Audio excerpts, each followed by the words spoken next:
లక్ష్మీ పార్వతి అయితే ఇక్కడ ఉన్నారు. ఆ పాము చూస్తుంటే, మెడలో పాము చూస్తుంటే నాకు ఒరిజినల్ పాము చూస్తున్నట్టయితే ఫీల్ వస్తుంది. కెమెరామ్యాన్ చూడు, కెమెరామ్యాన్ మంచి ఫోటోలు తీసేస్తుంది.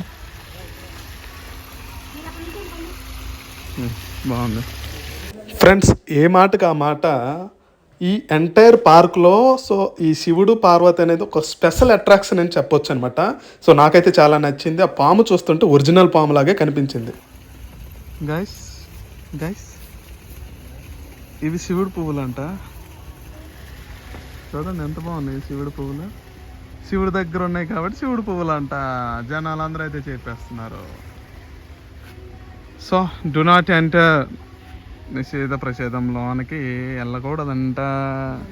ఇది చూసుకుంటే ఇలా చూసుకుంటూ పోతే ఇవి చూడండి, తేనె మధ్యలో అయితే తేనె ఉంది పువ్వులు.